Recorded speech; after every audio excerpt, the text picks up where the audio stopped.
We finally know why Overwatch 2 was delayed. Hello, you beautiful people, and welcome to the channel. All right, then, let's do it. It's Bobby Kotick. Comes as no shock to anyone, does it? But it would seem that everyone's favorite gaming CEO was the root cause for countless lost hours of Overwatch development. But wait, Bobby says it's the development teams. They're at fault for tanking the share price and not the absolute clusterfuck of a company this guy's been running for years and years and years. And be under no illusion here, it's not just Bobby who's the issue. It's those he's promoted and installed within Blizzard. They need to absolutely clean house. And potentially the Xbox takeover gives them a chance to do that. Anyways, check this out. This is from GamesBeat, and they asked Bobby Kotick on the day the sale was announced to Microsoft. And was the sexual harassment investigation a factor in this, as it certainly seemed to affect the stock price? And in response, Bobby Kotick says, I think what affected the stock price more than that is pushing out Overwatch and Diablo. And then I think people started to see that this year's Call of Duty wasn't performing as well. So I certainly think California Department of Fair Employment and Housing's filing and the Wall Street Journal's article contributed to that. But stocks go up and stocks go down for a variety of reasons. I think our view was that at $95 a share, all cash, that it's a really great deal for our shareholders. And so that was an easy and independent judgment. It's a great deal. And this is pretty insane, right? To any person with any kind of humanity in them, this is mental. It's not Bobby's fault. Oh, no. It really isn't. It isn't the huge harassment case that's been brought against the company. No. Oh, actually, the delay of Overwatch and Diablo, that's what caused our share price to tank, literally wiping 50% off the company. Now, this is all a complete farce. It's a joke. It's stupid. It's pathetic. You can just go and look at... I'm not even going to put this in the video. If you go and look at the share price of Activision Blizzard, you can see that the massive drops in price correlate to when all of the harassment stuff started coming out. It's there. The evidence is super clear. Bobby is a massive twat for even trying to put this on other people when it was him who was the problem. But no, it can never be him. No. It's Bobby Kotick. He's a legend. It can't be him. It is madness. So what is the real story here? What is going on? What is Bobby Kotick's involvement in Overwatch and Overwatch 2? Now, this image was taken sometime, I think, in 2014 or 2015. It might even be earlier than that. It may be 2013, actually. But this is Blizzard Entertainment staff. What you've got is, we'll go from the right to the left. You've got Chris Metzen there. Obviously, he was vice president of Blizzard at the time. Then you go to Lee Sparks to the left of the image. And then you've got Arnold, and then you've got Ben. These, well, Arnold and Ben are still there. Like, Lee Sparks and Chris Metzen have moved on. But this shows you, if you kind of look at the monitor, you can see, and it looks like Soldier 76 there, early hero designs. Now, the reason why I wanted to show you this is because this is the reason why Overwatch became a game in the first place.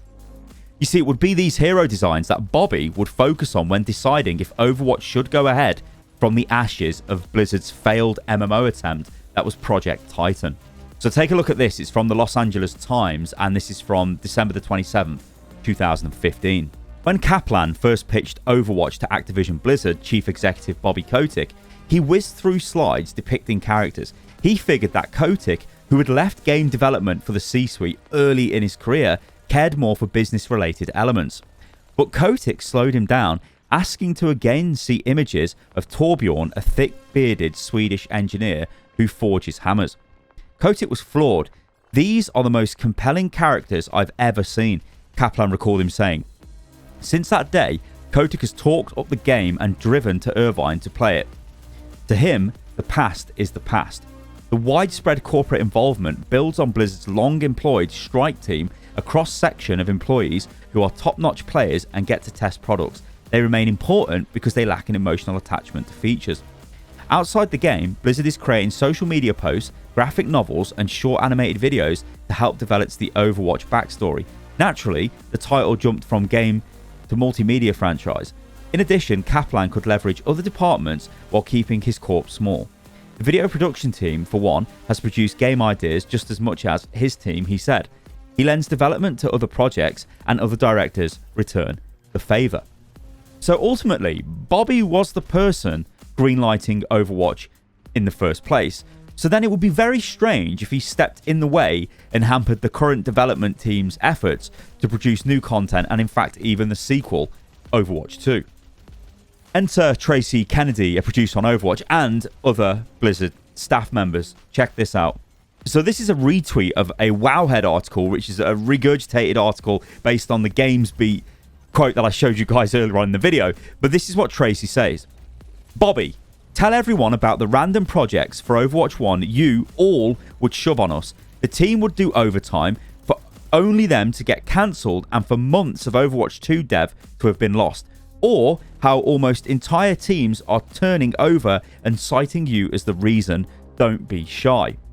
Now, as you guys can see from the image, this has had a hell of a lot of likes, a lot of retweets, because it's somebody inside at Blizzard, inside the Overwatch development team, saying Bobby has wasted massive amounts of time through crazy projects. Tracy also goes on to say, oh wait, that's right, you hide behind scapegoats because you're a coward. My mistake. The entire world will remember you to be a greedy joke, and there's nothing you can do to change that. We outlasted you and we won. Bye. Now, Tracy was asked, can you actually give details on this? And she responds, I can't say specifics.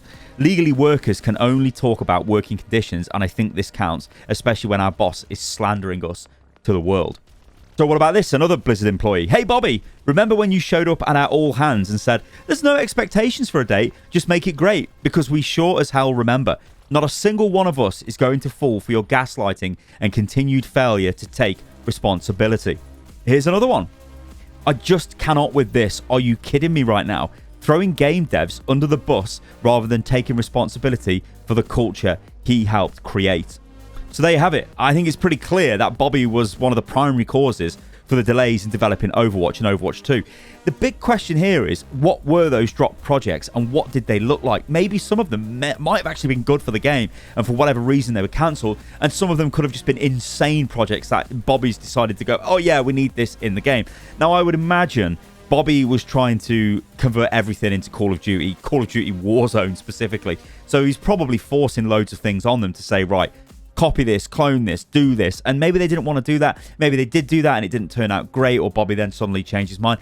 I don't think we'll ever know, and I don't think we really want to know. But what we do know is that Bobby was literally one of the core reasons that development has been so slow on Overwatch and Overwatch 2.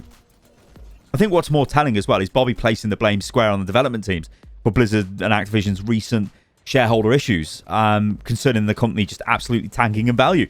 But hey, Bobby, you know, he's in for a massive $300+ million payday when the merger goes through.